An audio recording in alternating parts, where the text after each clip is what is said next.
Ray Charles kept a secret for 30 years, a hidden vault filled with unreleased songs that would change music history. In 2009, they finally opened it. Inside were lost recordings, forgotten duets, and a mysterious compilation that Ray himself had put together. But that wasn't even the craziest part. A letter from Johnny Cash revealed the shocking truth about what Ray had been planning all along. Ray Charles was born on September 23, 1930, in Albany, Georgia, during one of the hardest times in American history. The Great Depression had already left millions struggling to survive. For a poor black family in the segregated South, life was even tougher. His father was barely around, so his mother, Aretha, raised him on her own. She was still a teenager, working long hours as a laundress just to put food on the table. When Ray was 6 months old, she moved with him to Greenville, Florida, hoping for a better life, but poverty followed them. In his autobiography, he later wrote that even among struggling families, they were at the very bottom. Aretha was tough. She had no choice. She refused to let Ray feel sorry for himself, no matter how bad things got. She taught him that life would never be easy, so he had to be strong. That mindset became part of him. It shaped the way he handled every challenge that came his way. Then, when Ray was 5, something happened that he never got over. He was playing outside with his little brother George when George fell into a wash tub full of water. Ray saw it happen. He tried to help, but he was just a child. By the time an adult got there, it was too late. George was gone. That moment stayed with Ray for the rest of his life. The feeling of helplessness never left him. As if that loss wasn't enough, another challenge was waiting. Around the same time, Ray started losing his sight. At first, it was just blurry vision. Then, it got worse. By the time he turned 7, he was completely blind. The cause was glaucoma, a condition that could have been treated if his family had access to proper medical care. But they didn't. His right eye hurt so badly that doctors had to remove it completely. Aretha didn't let him feel sorry for himself. She refused to let him rely on others for everything. She told him straight, "You're blind, you ain't dumb." That was her way of saying he had no excuse to give up. She made him do chores. She made him find his own way around. She pushed him to be independent because she knew the world wouldn't go easy on him. It wasn't kindness, it was survival. That mindset stuck with him for the rest of his life. He never used a cane or a guide dog, even when he became famous. He didn't want people to see him as helpless. He walked into rooms and found his way like he could see. He moved across the stage so smoothly that some people didn't even believe he was blind. They whispered that maybe he could see more than he let on. But the truth was, his mother had trained him so well that he made it look effortless. Ray Charles was only 7 when he arrived at the Florida School for the Deaf and Blind in 1937. At first, the school felt like a different world. He was homesick, and some kids made fun of him because he was poor. He had shown up barefoot, which only made the teasing worse. But he didn't let that stop him. He threw himself into his studies and, more than anything, into music. Learning music in Braille wasn't easy. He had to read a few notes at a time, memorize them, then move on. It forced him to develop a sharp memory and a deep understanding of music. Later in life, he said that learning this way made his mind work differently. He could picture entire arrangements in his head without ever touching a piano. That skill set him apart from almost every other musician he would meet. The school was segregated back then. Black students got old Braille books and hand-me-down supplies. The conditions were unfair, but Ray made the most of what he had. Music became his escape. He learned classical pieces by Bach and Chopin, but that was only one part of his education. Long before school, Ray had already fallen in love with music. Back home in Greenville, a shopkeeper named Wiley Pittman had let him play piano whenever he wanted. Pittman's jukebox played artists like Nat King Cole and Count Basie, and young Ray listened to every note. By the time he arrived at school, he was already experimenting with different styles. At school assemblies, he mixed classical pieces with popular songs, showing early on that he wasn't going to stick to just one genre. He listened to the Grand Ole Opry every Saturday night, soaking in the twang of country music. He loved gospel for its raw emotion, blues for its soul, and jazz for its freedom. That mix of styles would later shape his entire career. During his 8 years at the school, he mastered the piano and learned to play the organ, clarinet, trumpet, and saxophone. That kind of musical training was rare for black students at the time, but Ray took full advantage of it. He also joined the school chorus, sharpening his voice along with his instrumental skills. By 12, he was composing his own music and arranging full band pieces from memory. His teachers knew he had something special. Life at the school wasn't always about music. Black students were expected to do manual labor to help support the institution. One of their tasks was sewing bands around straw brooms. It was a reminder of the world he was growing up in, but it didn't break his spirit. If anything, it made him more determined to succeed. Then, in 1945, everything changed. His mother died suddenly at just 31 years old. She had been his biggest supporter, the person who pushed him to be independent.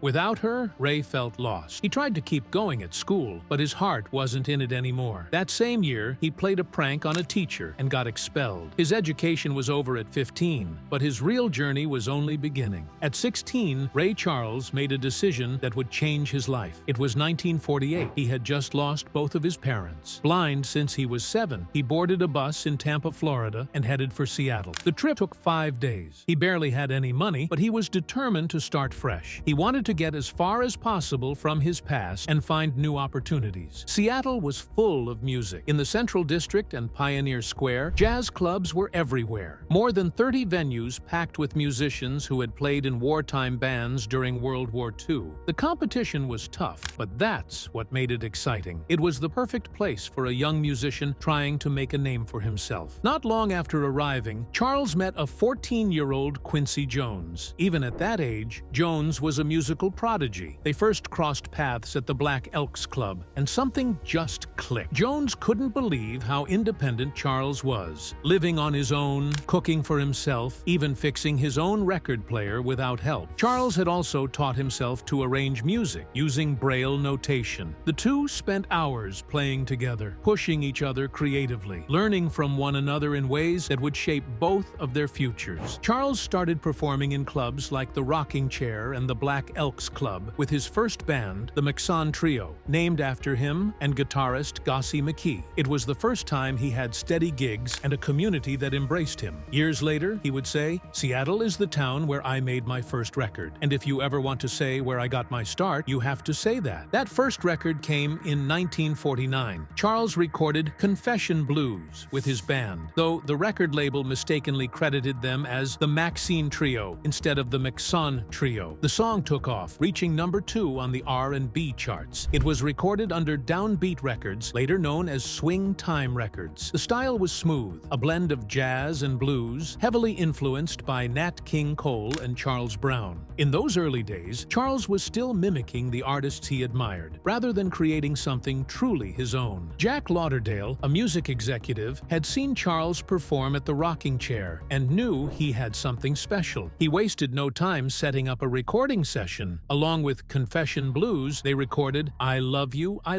as the B-side. At just 18 years old, Charles had a national hit, but at that time, he was still using his full name, Ray Charles Robinson. As he gained recognition, a problem started to emerge. People kept confusing him with Sugar Ray Robinson, the world-famous boxer. To avoid the mix-up, he made a simple but important change. He dropped his last name and became Ray Charles. It was a small shift, but it made a huge difference. Now he had a name that stood on its own. In 1952, Ray Charles signed with Atlantic Records. Ahmet Ertegun saw something special in him and bought out his contract from Swing Time Records for $2,500, which would be around $28,684 today. That deal changed everything. Charles had talent, but he was still figuring out his own sound. He looked up to artists like Nat King Cole and Charles Brown, and you could hear their influence in his early work. But Atlantic gave him something different. They let him experiment. They gave him the freedom to find his own voice. His first recording session with the label happened in September 1952 in New York City. He recorded The Midnight Hour and Roll With My Baby. These songs showed promise, but they weren't the game changers yet. He was still evolving. Over the next few years, everything about his music would shift. His voice would become rougher, more powerful. His piano playing would get bolder, and soon he would create a sound the world had never heard before. Charles later called Atlantic his trainer and mentor. The label didn't just sign him, they shaped him. They let him take risks, push limits, and blend genres in ways no one else was doing. By the time he left in 1959, he had mastered a sound that mixed gospel, jazz, and blues into something completely new, what people would soon call soul music. His time with Atlantic wasn't just about making hits, it was about changing music forever. The turning point came in 1954 when he recorded I Got a Woman. This song wasn't like anything else on the radio. It took the raw emotion of gospel music, mixed it with the swing of jazz, and added the grit of rhythm and blues. He co-wrote it with trumpeter Reynold Richard, drawing inspiration from the gospel song It Must Be Jesus. He recorded it in Atlanta on November 18th, and by January 1955, it hit #1 on the R&B charts. More than just a hit, it was one of the first true soul songs. Then, in 1956, he recorded Hallelujah, I Love Her So. It had a bright, joyful energy, backed by lively horns and a smooth saxophone solo. The song climbed to #5 on the R&B charts, proving that Charles wasn't just a great musician, he was creating something fresh. But his biggest breakthrough came by accident. In December 1958, during a live show in Brownsville, Pennsylvania, he ran out of songs before his set was over. He still had 12 minutes to fill. Instead of stopping, he started playing a rhythm on his electric piano. His band followed along. His backup singers, the Raylettes, responded to every line he sang, like a conversation between a preacher and a choir. The crowd couldn't get enough. Charles knew he had something special. He refined the song over the next few months. Then, on February 18, 1959, he recorded What Did I Say? The energy was electric. The rhythm was hypnotic. The call and response between Charles and the Raylettes made it feel alive. But there was a problem. The song was too long for a single record. Atlantic had to split it into 2 parts, one for each side of the vinyl. That didn't stop it from becoming a massive hit. It sold over 1 million copies, reached #1 on the R&B charts, and crossed over to #6 on the Billboard Hot 100, something almost unheard of for a black artist at the time. The way Charles used call and response became one of his trademarks. It wasn't just backup singing, it was part of the song's energy. He took the tradition of gospel choirs and brought it into secular music. The Raylettes didn't just harmonize behind him, they answered him. They pushed the song forward. This technique became a signature of soul music, influencing generations of artists after him. In 1960, Ray Charles signed a record deal that changed everything. ABC Paramount Records offered him something unheard of at the time. He would own his master recordings, something even the biggest stars didn't have. On top of that, he secured a $50,000 annual advance, which would be worth over $500,000 today. He also negotiated higher royalties than what he had been getting at Atlantic Records. This deal wasn't just a win for Charles, it was a turning point for black musicians fighting for control over their own work. By owning his masters, Charles made sure he would keep earning from his music for years to come. This kind of deal gave artists power, and it set a new standard in the industry. But for Charles, it wasn't just about business. He wanted the freedom to explore new sounds and ideas.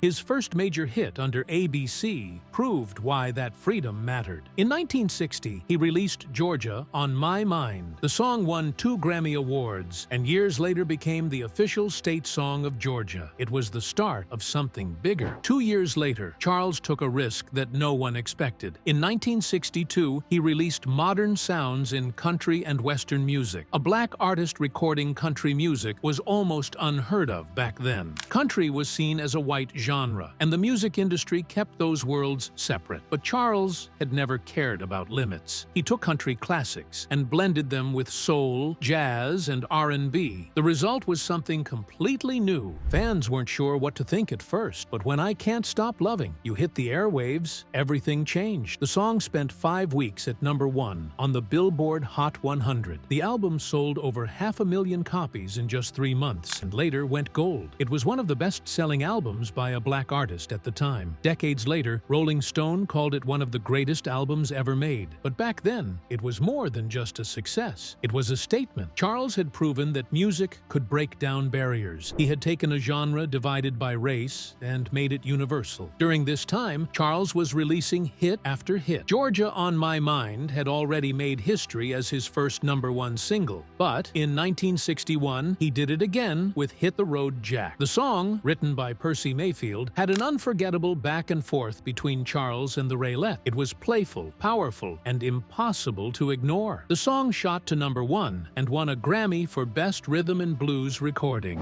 It became one of his most famous tracks, a song still played and loved around the world. Ray Charles lived a life as wild as his music. His voice was smooth, but his personal life was anything but. He married married twice. His first marriage to Eileen Williams in 1951 lasted less than a year. His second, to Della Beatrice Howard Robinson in 1955, lasted over 2 decades before ending in 1977. Heroin addiction and infidelity pushed it to the breaking point. Charles had 12 children with 10 different women. His son, Ray Charles Robinson Jr., was born during his marriage to Della Bay Robinson. Another son, Charles Wayne Hendricks, came from his relationship with Margie Hendrick, a member of the Raylettes and one of his most famous lovers. For years, his family remained scattered. He was always on the road, moving from one city to the next, leaving behind relationships that never had time to settle. In 2002, knowing his time was running out, he gathered all 12 of his children for a luncheon. He told them about his terminal illness and made sure they would be taken care of. He set up trust funds, giving each child $500,000. It was his way of making up for lost time, a final act of responsibility from a man who had spent his life chasing something else. But Charles never let anything slow him down, not even blindness. He lost his sight completely by the age of 7, yet he refused to live cautiously. He loved cars, not just riding in them, driving them. On private roads, he got behind the wheel just for the thrill of it. His son once recalled him driving a '63 Corvette. He misjudged the clutch, pulled into an intersection, and wrecked the car. That didn't stop him. He also rode motorcycles. He even claimed he knew how to land a plane in an emergency. Whether or not that was true, it fit the way he lived. If something seemed impossible, he wanted to try it. That same mindset led him into something much darker. He first tried marijuana at 18, convinced it helped musicians be more creative. Then he moved on to heroin. For 17 years, the addiction followed him. He was first arrested in 1955 when police found drugs and paraphernalia backstage. In 1958, he was caught again on a Harlem street corner. In 1961, he was arrested in an Indiana hotel room with heroin and marijuana. He admitted he had been using since he was 16. The charges were dropped because of the way the evidence was obtained, but his addiction only grew worse. In 1964, he was arrested again at Boston's Logan Airport. This time, he decided he was done. He checked himself into St. Francis Hospital in Linwood, California, and endured 4 brutal days of withdrawal. When he faced the judge, his psychiatrist spoke on his behalf, explaining how determined he was to quit. The judge gave him a deal. If he stayed clean and underwent regular checkup, he would avoid prison. Charles took the deal and never touched heroin again. Instead, he poured his energy into music. He recorded I Don't Need No Doctor and Let's Go Get Stoned, songs that told the story of his struggle. His first post-rehab album, Crying Time, marked a new beginning. He had beaten heroin, but he needed something else to keep his mind sharp. That's when he discovered chess. His psychiatrist taught him how to play during rehab, and Charles became hooked. He used a special board with raised squares and holes for the pieces, feeling his way through each move. When asked if people ever tried to cheat him, he laughed. "You can't cheat in chess. I'm gonna see that." He played against strong opponents, including Grandmaster Larry Evans. During one match, Evans set a trap, hoping Charles wouldn't notice. Charles